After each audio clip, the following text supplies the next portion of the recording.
Israel और Qatar के दरमियान हालिया टकराव मिडिल ईस्ट की सियासी हलचल में एक नई कड़ी बन गया है। सबसे बड़ा सवाल, अमेरिका किसके साथ है? क्या यह हमला सिर्फ दोहा को चेतावनी है या पूरे मिडिल ईस्ट का इजराइल से टकराव का इशारा है? भारत भी इस किस्से का अहम हिस्सा है। कतर से हिंदुस्तान को 40% LNG मिलती है और वहां तकरीबन 8 लाख हिंदुस्तानी मजदूर और प्रोफेशनल्स काम करते हैं। इजराइल और भारत के दरमियान रक्षा साझेदारी है जिसमें जदीद हथियार और टेक्नोलॉजी शामिल है। इस टकराव का असर सीधे हिंदुस्तान पर भी पड़ सकता है। सबसे पहले देखते हैं हमला कैसे हुआ और क्यों ये इतना बड़ा मसला बन गया।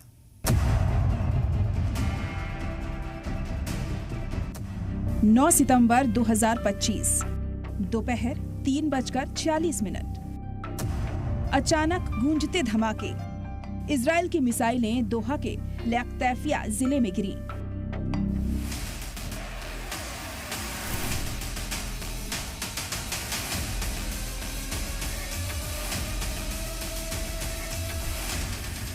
कतर ने इसे अरब की इज्जत और अंतर्राष्ट्रीय कानून पर सीधा वार बताया।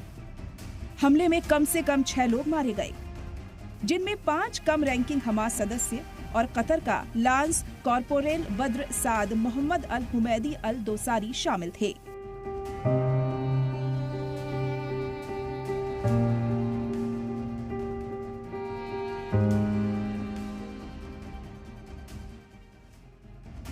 हालांकि हमास ने कहा कि उसका नेतृत्व सुरक्षित रहा और कोई बड़ी राजनीतिक हानि नहीं हुई।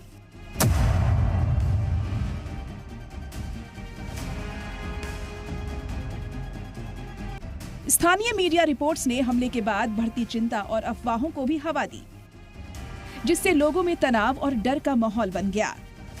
इस हमले ने कतर की राजधानी और उसके आर्थिक केंद्रों में अस्थिरता पैदा कर दी, खासकर LNG टर्मिनलों और व्यापारिक हब्स पर।